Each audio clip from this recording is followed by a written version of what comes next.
compartilhar com vocês algo que Deus colocou no meu coração nesses dias. Tem sido para nós um final de semana bem puxado, né? Na sexta-feira à noite nós estávamos lá em Campinas, ministrando para casais, para os irmãos da Igreja Evangélica de Campinas, na sexta-feira à noite. E no sábado de manhã nós estivemos reunidos com alguns pastores também na cidade de Campinas, ministrando para uns pastores ali da cidade. Foi um tempo também bem especial. Viemos para São Paulo ontem à noite para a inauguração do novo templo, do novo espaço da Igreja Nova Aliança, lá de São Paulo. Um espaço lindo que Deus tem dado aos pastores Jonatas e Cíntia, a equipe pastoral ali. E hoje de manhã nós pegamos um voo às 7 e pouquinho da manhã para estar aqui no culto da manhã. E à tarde nós fomos na passeata, não é? E nós estamos aqui hoje à noite com vocês. Que coisa boa. Quantos de vocês saíram hoje à tarde? Quem aqui saiu hoje à tarde? Você conseguiu? Levanta a sua mão bem alto. Uma boa parte, né, de vocês, pelo menos alguns representantes da Igreja Nova Aliança. Encontramos vários irmãos ali, inclusive de outras igrejas, e recebemos, e acompanhamos nas postagens, né, do Facebook, do Instagram, muitos irmãos. Nós fazemos parte de uma rede de pastores no Brasil, os pastores todos mobilizando as suas igrejas, né, para estar ali. Hoje de manhã nós desafiamos a igreja, tivemos um tempo muito, muito especial hoje de manhã, assim como vamos ter hoje à noite também. Nós vamos, no final deste culto, nós vamos orar pelo Brasil. Quem aqui ama o seu país? Levanta a sua mão. Então, esse é um chamado de Deus para nós. Nós precisamos ser sal nessa terra e luz nesse mundo, amém? Nós precisamos fazer diferença neste lugar onde Deus tem nos plantado. Queridos, eu creio que é um momento único na nossa nação. O tema que eu vou ministrar, compartilhar com vocês nessa noite é esse: o nosso Deus é um Deus de novos começos em Deus. E eu gostaria que você tivesse essa palavra, que você guardasse essa palavra no seu coração, pensando nessa terra, neste lugar onde Deus tem te plantado. Hoje, quando nós descemos aqui de avião, descemos para vir para o culto da manhã, pegamos um táxi e viemos conversando com o rapaz que estava dirigindo o táxi. E eu perguntei para ele: e você, o que você está achando hoje? Como é que vai ser hoje? Hoje vai estar agitado Londrina e tal. Mas nós temos que protestar mesmo, né? Ele dizia, não é? Afinal de contas, há um ano atrás, eu estava pagando cerca de R$80 da minha conta de luz. Hoje eu estou pagando R$200, ele disse. Estava revoltado. E disse: se esse negócio não mudar, eu vou para fora. E eu estava pensando, vou sair do país, não é? E eu fiquei pensando: puxa, tem muita gente pensando nisso. Mas eu quero te exortar no Senhor nessa noite, que você permaneça na terra onde Deus tem te plantado. Se Deus te der uma direção para sair, isso acontece eventualmente, você vai na bênção de Deus. Mas tem muita gente fugindo do nosso país por causa da situação, e eu creio que Deus quer que nós estejamos aqui, para sermos uma voz profética para essa nação, para sermos sal e luz, para ajudarmos a sarar e a curar a nossa nação. Quem está comigo, diga amém. Você vai entender um pouquinho mais com aquilo que eu vou ministrar a você nessa noite. Eu não creio que é apenas um momento histórico, já é histórica essa manifestação. Estava lendo a Folha de São Paulo agora, pouquinho antes de vir para cá, e eles já estão estimando que a concentração em São Paulo foi a maior de todos os tempos, maior do que na época das diretas já. Na época das diretas já, eles estimaram em torno de 450 mil pessoas. A estimativa é para mais de 500 mil de pessoas nessa tarde ali em São Paulo. Fora as demais cidades no Brasil. Aqui em Londrina foi algo impressionante o que aconteceu hoje.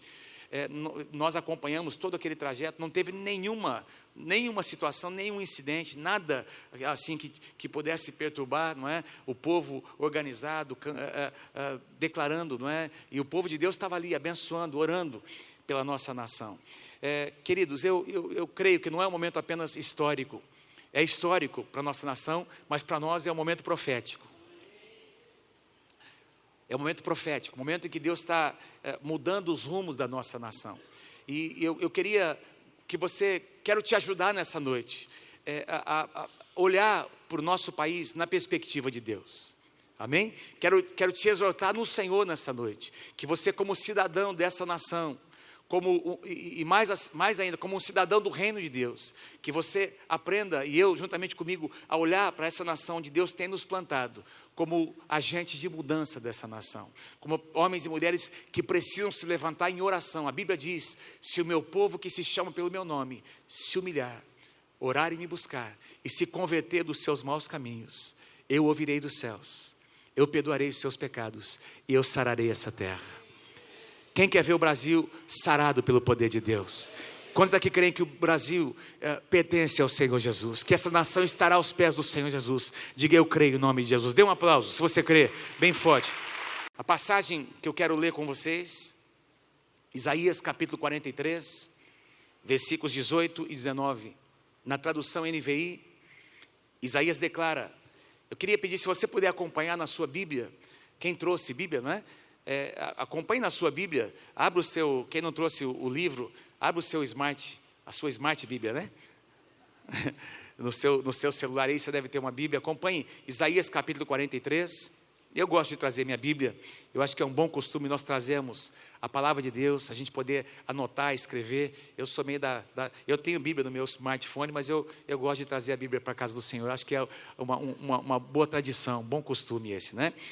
Abra sua Bíblia então, no livro de Isaías capítulo 43, e eu quero pedir que você acompanhe comigo essa passagem. Talvez a sua tradução não seja essa, eu coloquei aqui e projetei aqui a tradução NVI, que diz assim, versículos 18 e 19, esqueçam o que se foi, não vivam no passado, esqueçam o que se foi, não vivam no passado, vejam, Deus está dizendo, eu estou fazendo uma coisa nova, diga comigo, uma coisa nova, fala para o teu irmão assim, uma coisa nova, meu irmão, algo novo, uma coisa, fala uma coisa, amém?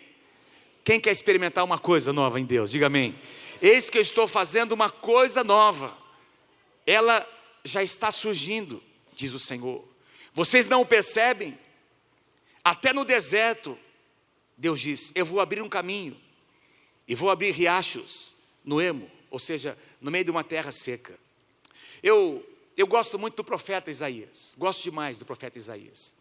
Ele profetiza muito sobre o Senhor Jesus Cristo. É conhecido como o profeta messiânico, é o que mais fala sobre Jesus como Messias. Mas aqui, ele profetiza sobre um tempo. Para a gente entender o que Isaías está dizendo, a gente precisa mergulhar no texto, não é? E olhar um pouquinho antes, um pouquinho depois, entender o contexto. Isaías está profetizando exatamente sobre aquele tempo que eu ministrei aqui a vocês algumas semanas atrás, sobre os 70 anos de cativeiro. E o que aconteceria depois deste tempo de cativeiro? Depois desse tempo em que o povo havia sido levado para a Babilônia, os judeus, para estar ali cativos, como uma forma de tratamento de Deus, Isaías está dizendo o que aconteceria logo depois desses 70 anos. E ele diz, eu faço uma coisa nova. Vocês precisam perceber que eu vou fazer uma coisa nova no meio de vocês. Então, Isaías está dizendo, olha, depois de um tempo difícil, eu vou mudar a estação. O livro de Daniel diz, Daniel declarou certa ocasião, que o nosso Deus é um Deus que remove reis, estabelece reis. O nosso Deus é um Deus que muda as estações, Ele tem poder para mudar as estações da nossa vida, para remover e para retirar, e para estabelecer quem Ele quer. E olha, amados, é isso que Deus está fazendo nesses dias na nossa nação. É isso que Deus está fazendo nesses dias na nossa nação. E Isaías está então falando sobre um tempo que ainda viria. Se você observar aqui no versículo 14 do mesmo capítulo na sua Bíblia, versículo 14 do capítulo 43, você vai ver ali Isaías se referindo aos inimigos que viriam contra a Babilônia. E ele diz ali, olha, esses inimigos, eles invadirão a Babilônia e os habitantes da Babilônia vão fugir nos seus navios. Os seus navios, dos quais eles se vangloriavam, eles tomarão os seus navios e fugirão por eles, por causa da invasão deste povo. Nós sabemos que foi o império da Pérsia que veio para conquistar a Babilônia. Nos capítulos 44 e 45 de Isaías, que faz parte do mesmo contexto dos versículos que nós lemos agora há pouco, você vai encontrar detalhes dessa invasão, dessa conquista dos persas, não é, do império persa, e o profeta descreve detalhes, não é, muitos detalhes, como eu comentei aqui algumas semanas atrás, inclusive nome do rei, o rei Ciro, o rei da Pérsia que viria para governar a Babilônia, para dominar a Babilônia, e por meio desse rei, o rei Ciro, o povo de Deus seria liberto. Eu não vou pregar sobre isso, que eu já ministrei algumas semanas atrás, mas quero te chamar a atenção ao fato de que Isaías estava enxergando isso 200 anos antes de acontecer. 200 anos antes.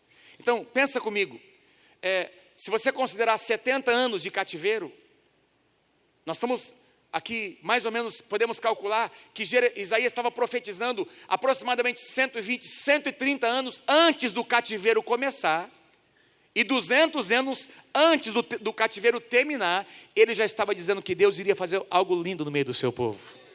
Já estava antevendo o que aconteceria depois, já estava antevendo um novo começo para a nação de Deus, para aquele povo de Deus. Amados, o nosso Deus é um Deus de novos começos, e mesmo quando coisas difíceis e adversas, e que nós às vezes nem entendemos, acontecem, Deus já está vendo o que vai acontecer depois, Deus já está nos preparando, e preparando algo para nós, um banquete para nós, depois dessa fase, dessa estação, Ele vai começar uma estação nova na nossa vida. Pense no Brasil, pense no que está acontecendo na nossa nação. Nós estamos vivendo um tempo muito difícil, em que a nossa nação tem sido desacreditada, tem sido manchete no mundo todo, por causa do nível de corrupção e dos desmandos que aconteceram nesse país. Mas quem tem olhos, veja, e quem tem ouvidos para ouvir, ouça o que Deus está falando, o que Deus está fazendo na nossa nação. As coisas, queridos, estão mudando nessa nação. Obrigado por alguns améns. Vou dizer de novo, as coisas já estão mudando nessa nação. As orações do povo de Deus estão sendo respondidas. O que nós estamos vendo acontecer nos nossos dias, o que nós estamos vivendo para ver acontecer, já é resposta da oração da igreja. Quem pode dizer amém para mim? É nessa perspectiva do que ainda iria acontecer, o novo de Deus, que Isaías declara: esqueçam o que se foi, não vivam no passado. Eu gostaria que nós pudéssemos dizer isso uns aos outros nessa noite. Querida, vamos deixar de viver em função do passado. Vamos dizer uns aos outros, vamos parar de viver em função do passado. Vamos deixar de viver em função do passado. Amém? O passado tenta nos amarrar, queridos. O passado tenta determinar quem nós iremos ser. Tem um ditado que diz: quem vive de passado é... Não é isso? É museu que sobrevive de passado. Você não vive. Você teve um passado, algumas coisas aconteceram no seu passado e no meu passado que nos desagradaram, mas o seu passado não vai determinar quem você vai ser no seu futuro. O seu futuro vai ser determinado pela palavra do Senhor Jesus Cristo, pelos pensamentos que Deus tem a seu respeito. Tem gente que às vezes fala do passado e fala com aquele sentimento, aquela nostalgia. Não é? Algumas pessoas remetem, falam do passado como se lá no passado tudo foi bom. Para outros foi tudo de ruim no passado e continua sendo tudo de ruim até hoje. Tem gente que não consegue viver o presente e não consegue olhar para o futuro. Deus está dando visão. Esses são dias em que Deus está abrindo os olhos da sua igreja, porque quem vive em função do passado é um povo que não tem visão, queridos. E se Deus vai nos dar uma visão para esses dias, para a nossa casa, para a nossa família, para o nosso ministério, essa visão diz respeito ao nosso futuro. Cada um de nós aqui tem um futuro abençoado em Deus. O livro de Provérbios declara isso, porque deveras, Provérbios 23, 18, não está aqui, eu estou apenas citando a você, porque deveras, Provérbios 23, 18, deveras haverá um bom futuro, e não será frustrada a tua esperança. Deveras, haverá um bom futuro para o Brasil, e não será frustrada a esperança dos habitantes dessa nação. Eu creio nessas palavras. Louvado seja o nome do Senhor. Deus tem um futuro abençoado para cada um de nós. Versículo 19, vejam, eu estou fazendo uma coisa nova. Eu estou fazendo uma coisa nova. Novos começos. Nosso Deus é um Deus de novos começos. A Bíblia está repleta de passagens, de versículos, de pessoas que experimentaram novos começos na sua vida. Se você abrir a sua Bíblia lá em Gênesis capítulo 1, por exemplo, você vai observar Deus nesse ambiente de caos em que estava a terra. A Bíblia diz que a terra era sem forma e vazia. Havia trevas sobre a face, diga comigo, do abismo. Diga assim: trevas, abismo, caos. Havia o caos sobre a face da terra. E foi nesse ambiente, amados, que uma declaração muda todas as coisas. Diz lá: e disse Deus, haja luz. Tem um cântico que nós temos cantado: basta uma palavra tua. Basta uma palavra tua, basta uma palavra de Deus e todas as coisas mudam, meu querido. Disse Deus, haja luz. E a Bíblia diz lá nos versículos 4 e 5: e viu Deus que a luz era boa, e fez separação entre luz e trevas. E chamou Deus a luz dia e as trevas noite. Amados, desde esse dia, desde esse momento em que Deus criou o dia e a noite, esse ciclo de 24 horas se repete. A cada 24 horas, novas coisas acontecem. A cada 24 horas, novos começos acontecem. Um novo ciclo começa, amados. O choro, Salmo capítulo 30, versículo 5. Ao anoitecer pode vir o choro, mas a alegria vem pela manhã. A tradução NVI diz assim: o choro pode persistir uma noite. O choro pode persistir uma noite, mas de manhã irrompe a alegria. Juntamente com o sol que nasce também a alegria do nosso coração. Por quê? Porque um novo dia representa um novo começo, uma possibilidade de um novo começo, de novas conquistas, de mudanças. Nosso Deus é um Deus de novos começos.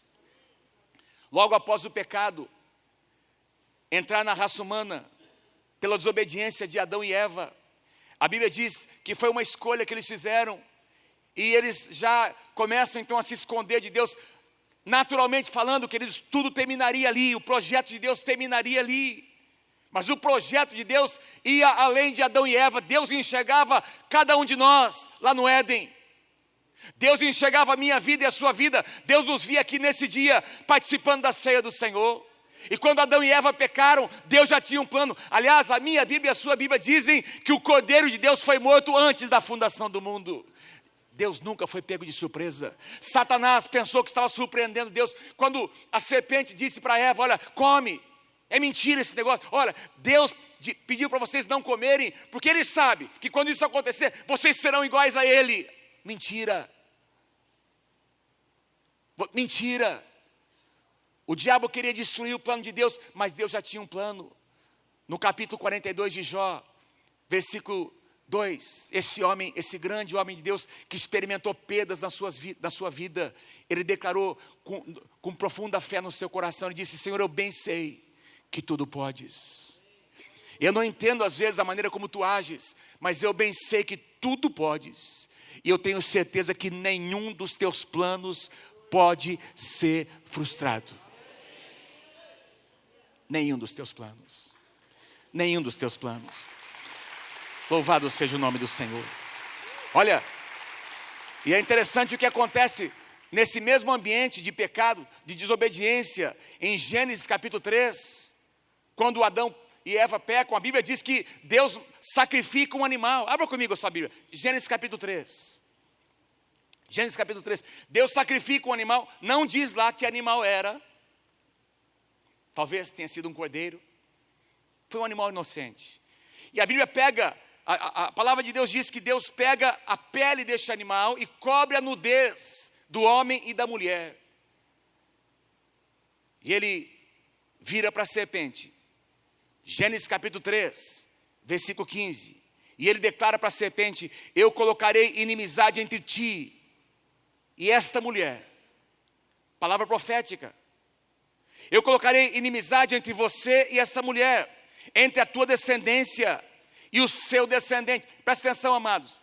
Deus estava dizendo: olha, há um descendente dessa mulher, nascido de homem. Jesus Cristo é filho de Deus, mas é filho do homem. Há um descendente que um dia nascerá desta mulher. Deus diz para a serpente: entre a tua descendência e o seu descendente, este descendente dessa mulher te ferirá a cabeça.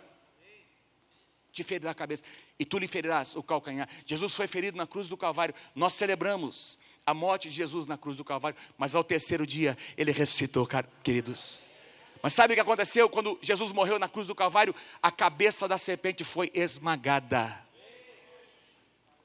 A sentença foi dada. Eu ia dizer aqui a cabeça da jararaca, não é? Mas é serpente que diz aqui, não é?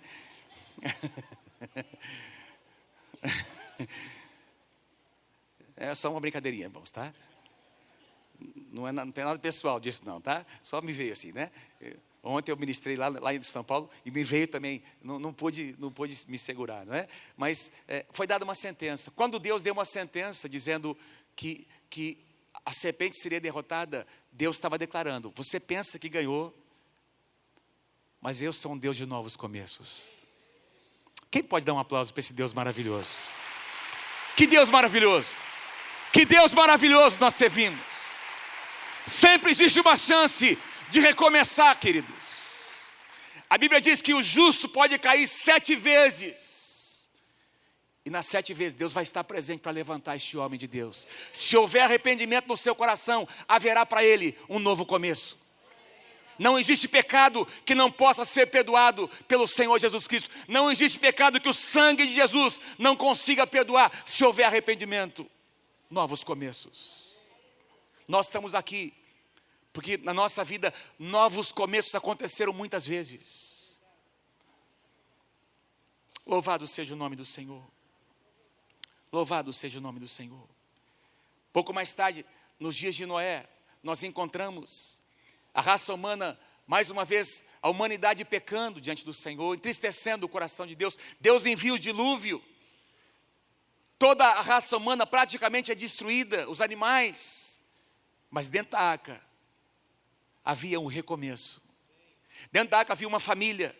Havia, não é, aqueles animais, não é, que estavam representando ali todos os animais da face da terra, que depois que foram preservados dentro da arca, queridos. Aquela arca representava novos começos em Deus. E quando a arca pousa naquele monte, não é, as águas baixam, e a Bíblia diz que Noé sacrifica ao Senhor. Deus recebe aquele sacrifício como um cheiro agradável, se alegra com o sacrifício de Noé, faz com ele uma aliança. Mas o que me chama a atenção é o que Deus declara para Noé no capítulo 8 de Gênesis, versículo 22. Deus faz uma promessa para Noé: enquanto durar a terra, Noé, não deixará de haver semeadura e colheita, frio e calor, verão e inverno, dia e noite. Deus está dizendo assim para Noé: Noé, eu estabeleço com você uma aliança. Nas minhas estações haverão novos começos. Haverá a estação do inverno, haverá a estação da seca, mas eu te digo também, Noé, haverá a estação das chuvas e haverá a estação da colheita. Haverá momentos de escassez e haverá momentos de abundância. Haverá noite, mas haverá dia. Haverá adversidades, mas haverá o meu livramento, Noé, sobre a tua vida. Eu sou um Deus de novos começos. O nosso Deus é um Deus de novos começos. Ele estabelece um padrão. E esse padrão você pode observar em toda a Bíblia, queridos.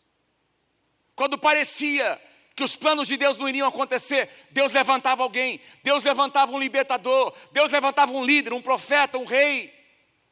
Até quando o povo de Deus era levado cativo, quando as nações vinham, Deus de alguma forma trazia avivamento, reunia os sacerdotes, restaurava o louvor, a adoração. O povo de Deus se arrependia e Deus, amados, trazia mais uma vez um novo começo, uma nova chance. Porque o nosso Deus é um Deus de novos começos. E o nosso Deus olha para a nossa nação, desejando que nós entendamos que tem alguma coisa nova acontecendo na nossa nação, querido. Eis que eu faço uma coisa nova. Vocês conseguem observar? Deus está dizendo para nós. Eu sinto isso profeticamente para nós nessa noite, nesses dias. Porque é muito fácil apenas criticar, é muito fácil apenas para, não tem jeito, não vai dar mais certo. Não tem como, pastor. Tem como sim, porque o meu Deus, o teu Deus é um Deus de novos começos. É um Deus que ouve a oração do seu povo. É um Deus que pode levantar líderes, pastores. Pode levantar uma nova geração de homens e mulheres que vão trazer uma boa influência para a nossa nação. Diga amém se você crê em nome de Jesus. O nosso Deus é um Deus de novos começos.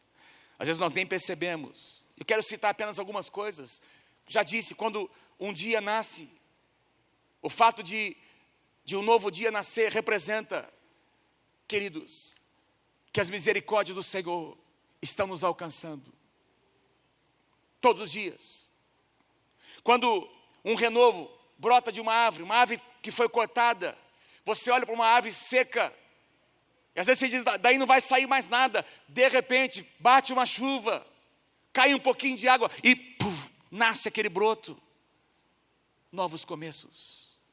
Essa vida que nasce representa a natureza de Deus, faz parte da essência. Foi assim que Deus criou, queridos, a humanidade. Foi assim que Deus criou todas as coisas, com o potencial de se renovar.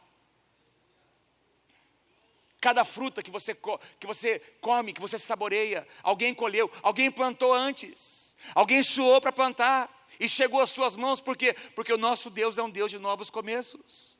Cada bebê que nós consagramos aqui, os nossos filhos, é um pai que segura um bebê no seu colo, uma mãe que gera uma criança. Essa criança representa um novo começo, uma nova oportunidade.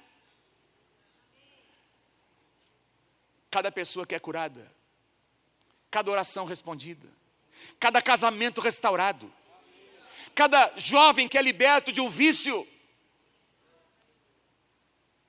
cada situação, cada milagre que acontece, amados, representa, não é, que o poder da ressurreição está presente na igreja. Novos começos. Jesus morreu, mas Jesus ressuscitou, queridos. Novos começos. O nosso Deus é um Deus de novos começos. Leia comigo, Lamentações, capítulo 3, versículos 22 e 23. Leia comigo, bem forte, todos juntos. As misericórdias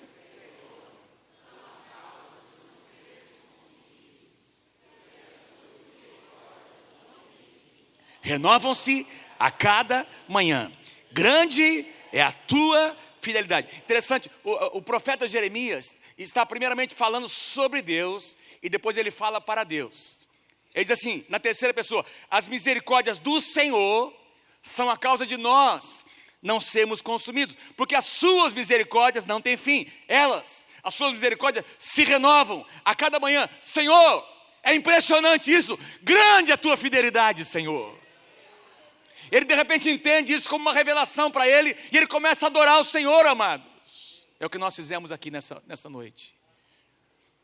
Quando nós cantamos, Tu és bom, em todo tempo és bom. Justiça está em Ti, Senhor. O Teu amor dura para sempre. O Teu amor dura para sempre. Vamos cantar mais uma vez? Será que eu consigo? Alan, pega o microfone aí, querido, vai lá. Pega, rápido, sobe aí. Vamos fazer sem instrumento, vai lá, só. É você, vai lá. Quem mais? Gisele, vem cá, vocês duas. Vamos fazer um dueto vocês vão cantar sem instrumento, tá? Vai ser legal, vai ser bacana demais. Deus é bom, eles vão fazer duas vozes, hein? Olha que lindo que vai ser, quer ver? Vamos lá, ora por eles aí, irmão, estenda as mãos aí, vamos lá. Vamos lá, Deus é bom, em todo tempo é bom, vamos lá. Tu és bom, vai. Em todo tempo és bom, justiça está em Ti. Levanta suas mãos. Teu amor é para sempre. Tu és bom, em todo tempo és bom, justiça está em Ti. Teu amor é para sempre. Aumenta o volume, canta mais forte você lá, vamos lá com eles. Tu és bom, em todo tempo és bom, justiça está em Ti. Todos os dias, Teu amor é para sempre. A última vez. Tu és bom, em todo tempo és bom, justiça está em Ti. Teu amor é para sempre.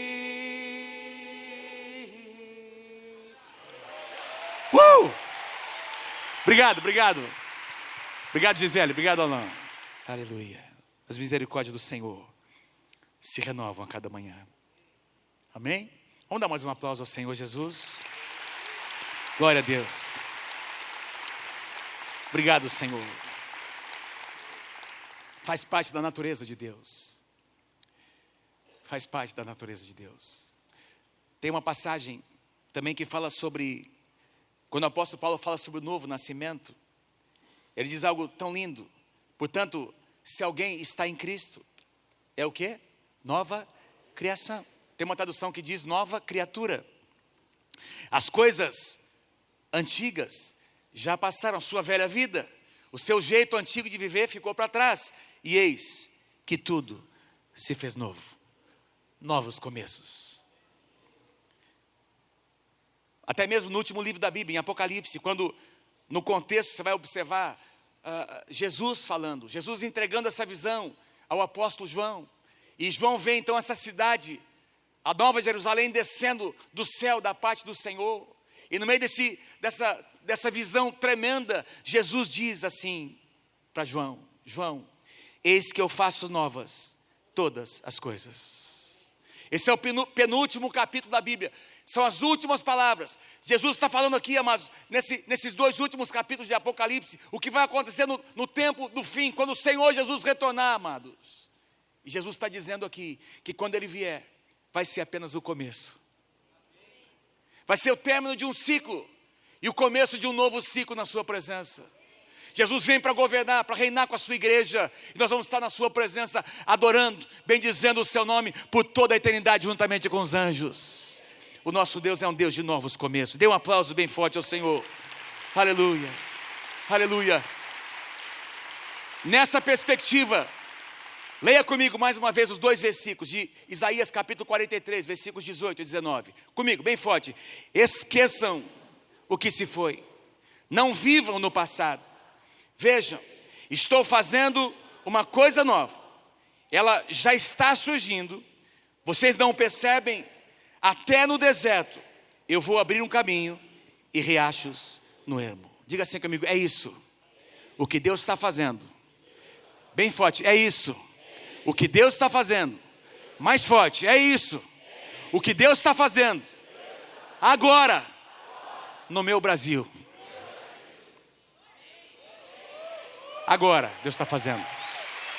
Deus está fazendo uma coisa nova. Deus está fazendo algo novo. Algo que nós não conseguimos expressar com palavras. Isaías não encontrou palavras para definir o que ele enxergava. Então ele chamou isso de uma coisa nova. Uma coisa impressionante. Interessante.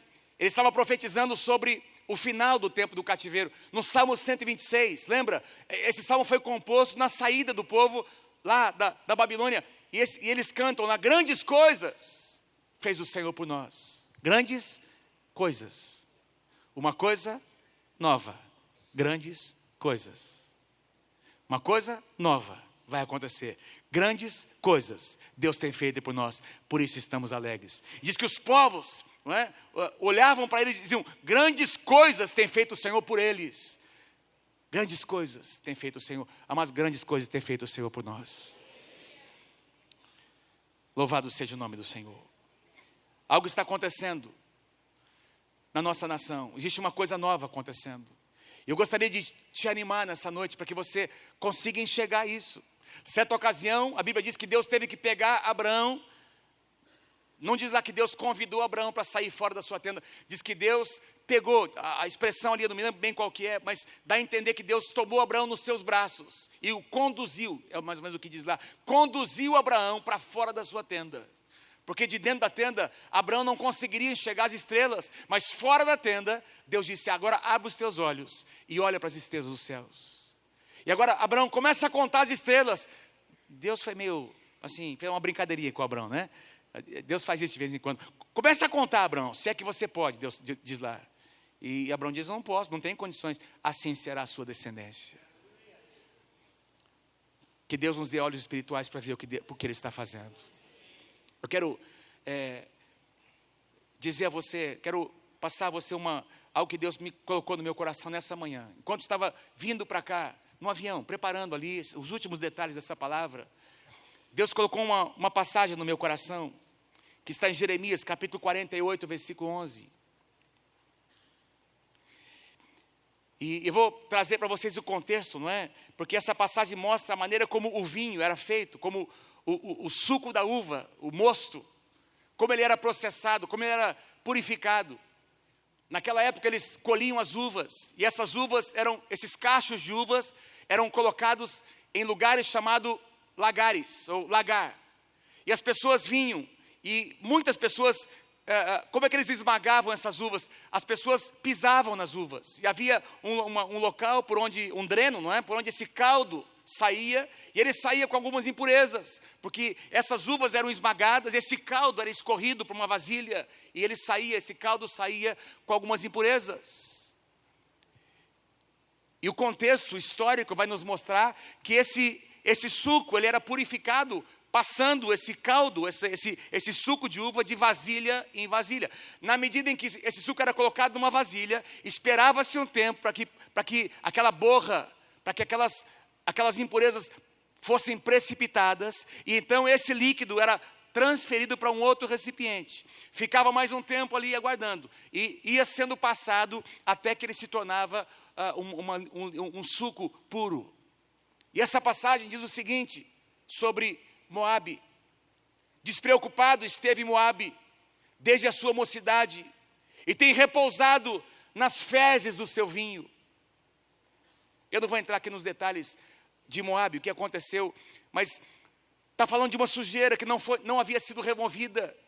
E queridos, eu quero dizer para você o seguinte, porque eu creio que o Brasil esteve nessa condição por muitos anos, por muitas décadas, despreocupado, repousando nas fezes, na sujeira, porque não havia sido mudado de vasilha para vasilha.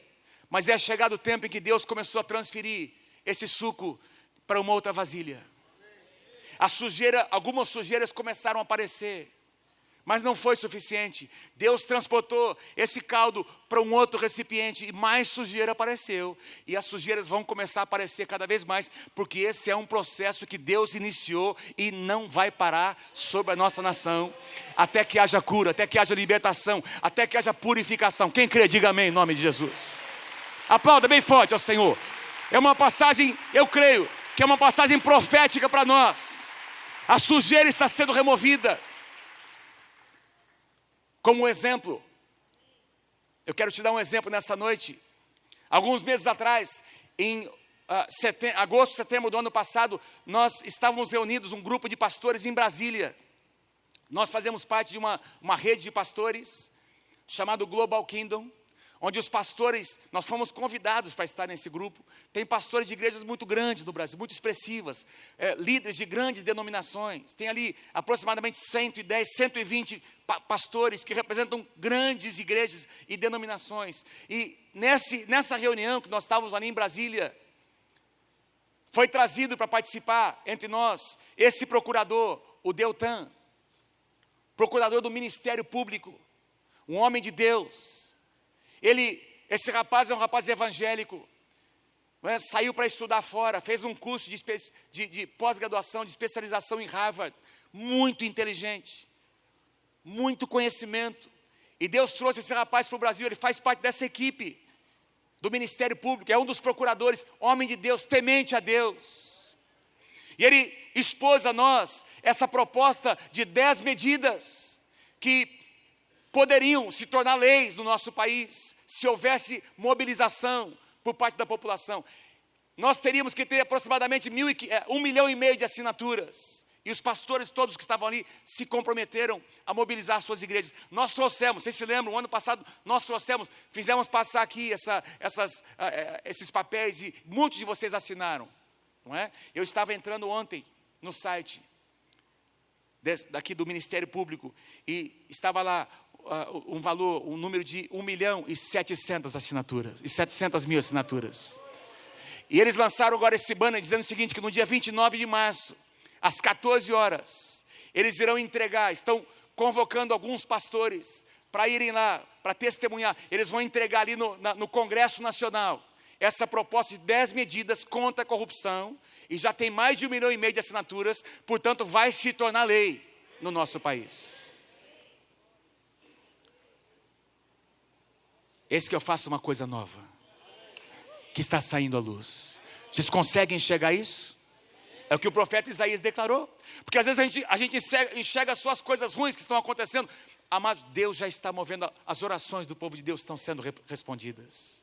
Esse rapaz, esse procurador, ele disse o seguinte, não é? Sobre a corrupção suga até 200 bilhões ao ano do Brasil.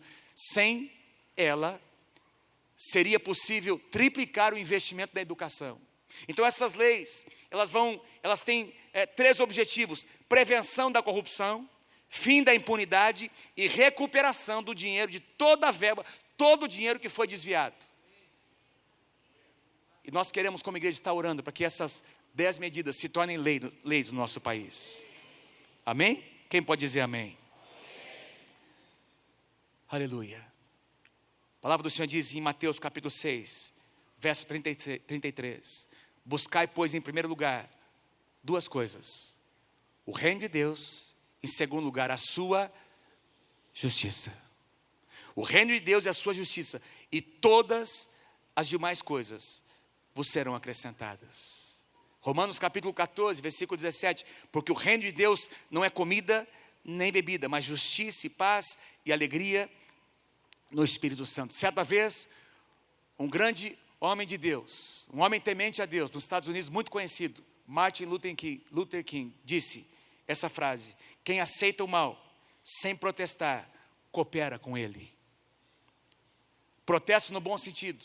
Nós, como igreja, somos chamados por Deus para protestar profeticamente, entendendo, amados, que nós temos um papel na nossa nação. Nós não estamos aqui para lutar contra carne e sangue. Nós estamos aqui para trazer a justiça de Deus sobre essa terra. Nós estamos aqui para clamar para que o reino de Deus se estenda sobre essa terra, para que toda a corrupção caia por terra em nome do Senhor Jesus, para que as pessoas que causaram o mal e que lesaram a nossa nação sejam presas. Nós não estamos aqui para defender partido nenhum, queridos. Nós estamos aqui para defender o partido do reino do Senhor Jesus Cristo. Saiu uma publicação nessa semana, que tem aí, uma das delações premiadas, está trazendo uma relação de mais de 50 congressistas, entre senadores e deputados, de todos os partidos políticos. Tem alguns deputados e senadores que estão apontando o dedo e que daqui a pouco também serão desmascarados, porque o meu Deus vai fazer justiça nessa nação. Tem uma igreja que está orando nessa nação, e a justiça de Deus vai se manifestar. Então, o que está acontecendo é o seguinte: por causa também do povo de Deus, amados, a pessoa vai ter que pensar 10 vezes antes de fazer o que era muito fácil fazer há pouco tempo atrás, porque novas leis estão sendo estabelecidas. Eis que eu faço uma coisa nova, que já está saindo à luz. Vocês conseguem perceber?